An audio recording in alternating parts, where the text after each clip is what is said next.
Hello, I'm Ollie and this is Criminolly, where I talk about crime, pulp, horror, that kind of thing. Today, 80s plague thrillers, economics and an exciting announcement. It's my weekly wrap-up.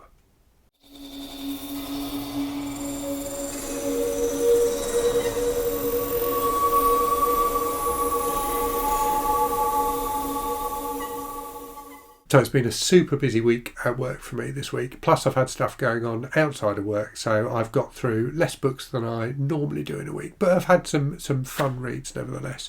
I did early on in the week come dangerously close to falling into a bit of a reading slump. I think I definitely was starting to feel slumpy. I managed to drag myself out of that, thankfully. So I think I'm going to make a video at some point just talking about my techniques for avoiding and remedying slumpiness.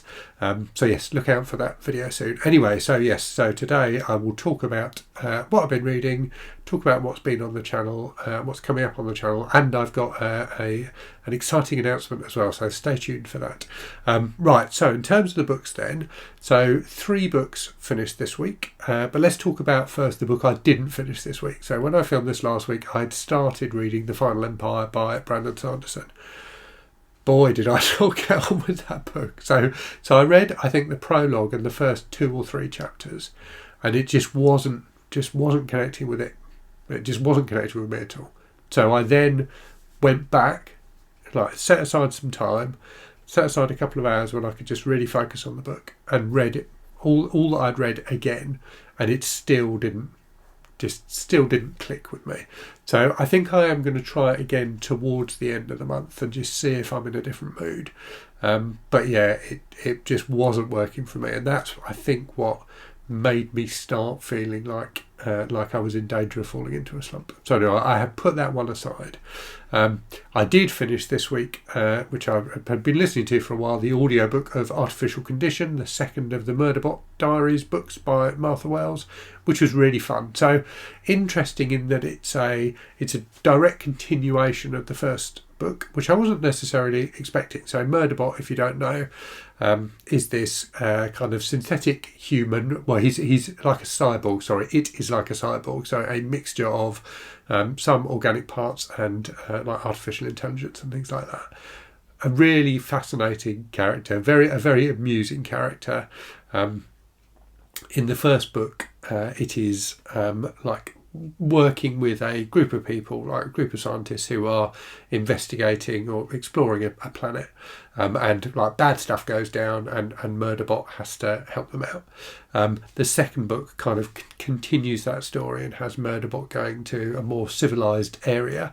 But yeah, it's just they're just fun, interesting sci-fi books, and Murderbot is such a great character, very sarcastic, very kind of dry wit, obsessed with just watching TV, and trying to not get involved in stuff, but always ends up getting involved in stuff. So I'm looking forward to listening to the third book in the series soon. So finished that. I then read something completely different, and I think this was partly because of that kind of slumpy feeling after trying to read the Brandon Sanderson book. I figured I'd try something completely different. So I read a book that has just come out, so it came out this week, and I will be doing a review of it on the channel next Thursday, I think. That is a book called The Trading Game by a guy called Gary Stevenson. So this is a non-fiction book, so it's unusual for me to read non-fiction. But Gary Stevenson is someone I'd become aware of, and he's a really, really interesting guy. So he's got a YouTube channel called Gary's Economics, where he talks about economics, and his background is that he was a very successful trader, like currency trader for Citibank. So he came from, kind of humble working class origins in the UK. So, grew up very, very poor, got into the London School of Economics, and managed to get a job at Citibank as a trader, and quickly became hugely successful. I think in one year, there was a year when he was the most successful trader there.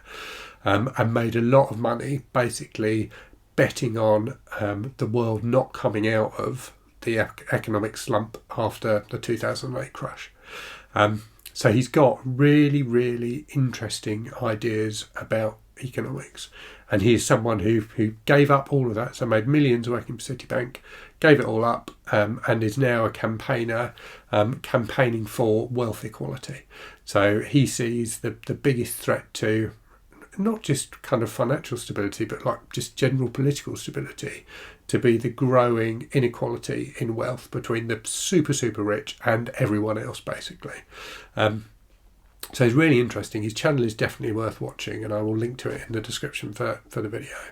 But the book is great. So the book is basically his story. So that story I've just kind of outlined of you know, his childhood, how he came to work at Citibank, and his experiences of working at Citibank. And the people he worked with are like incredibly interesting, colourful characters, all just obsessed with making millions.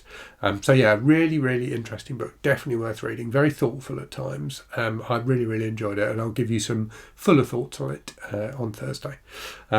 I then read something very, very different. So Jericho Falls by Christopher Hyde. So this was recommended to me in the comments a while ago, and apologies because I forgot to check before filming this who recommended it. But it was a very entertaining, like mid-80s thriller. So it came out, I think, in 86. Yeah, it came out in 86. And it's about a small town in America that gets infected with this like plague. So there's this lorry travelling through the town, and it has an accident and it's carrying plague, and people in the town get infected with this plague. The military kind of swoop in and quarantine the town, and it's about this kind of ongoing battle between the townspeople and the military who are encircling the town. So it was just a really, really fun read. It reminded me a lot of, there was a wave of kind of plague-related stuff, like disease-related thrillers in the early 90s. Like there was a non-fiction book called The Hot Zone, which I think got made into a movie. There was a movie called Outbreak with who was in it? Dustin Hoffman and Morgan Freeman, I think, which was a fun movie. I think it was directed by Wolfgang Peterson. So this very much reminded me of that style of thing, but came a few years before any of those. So yeah, just a fun kind of throwaway mid-80s thriller. I had a really good time with it. So that's everything I've finished. So I'm now reading Ripley's Game, the third of the Ripley books by Patricia Highsmith, which I'm about three or four chapters in, which is interesting so far. So it is, there's a completely different character. I think the previous Ripley books have pretty much always been focused on Ripley, but in this one there's another character who gets, like, it's a whole lengthy chapter about his life, but it's becoming clear that Ripley is kind of involved with this guy and is trying to manipulate this guy in a certain way. So a really interesting thriller so far. The Ripley books are always entertaining, and Patricia Highsmith is generally a fantastic writer. So yes, enjoying that so far. So that takes me, in terms of my 100 book challenge, my second 100 book challenge then, to 21 books. So I have finished 21 books. So the Ripley book will be book 22. So I'm getting through it, but definitely at a slower rate than I did previously. And I'm going to do a video this week talking about that. Now I've got to 20 books. I'm going to do a video talking about, you know, what it's feeling like and how it feels different from the last time I did it.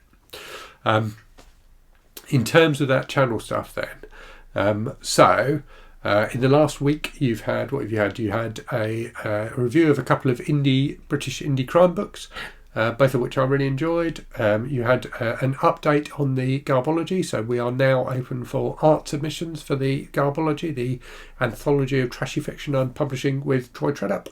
You had my wrap-up of everything I read in February, and I did the I'm So Annoyed book tag, albeit my version of it was I'm not really that annoyed. So it's a tag about things that annoy you about, like, the publishing industry and the kind of bookish realm.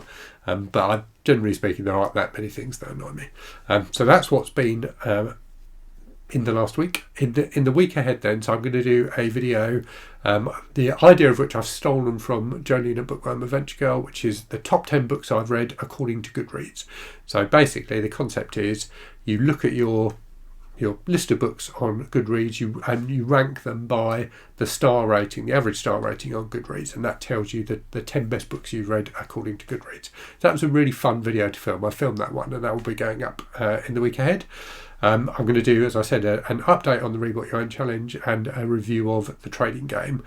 My next, so the other video I'm doing this week is linked to the exciting announcement. So this video will be going up tomorrow. So Many people watching this video will be watching it because of the video I made about this book, Notice by Heather Lewis, which is still by far the most successful video I've made, where I called it the most disturbing book I've ever read. I just hit myself in the face with it, which is even more disturbing. Anyway, that book, at the time that I read it and the time I filmed that video, was out of print. On the back of the success of the video, I contacted the publisher, Serpents Press, and said, I really think you should consider publishing this book again. They have done that. It came out this week. Here it is. So this is the new edition of Notice in the Serpent's Tail Classics line.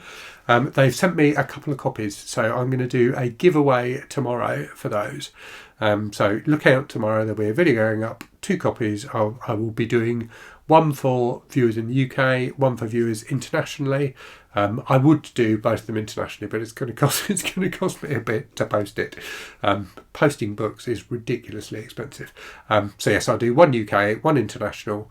So look out tomorrow for me giving some more thoughts on Notice and my excitement really about the republication of it. I think it's fantastic that it's out in print again. So if you want to have a chance of winning a copy of it, do watch that video tomorrow.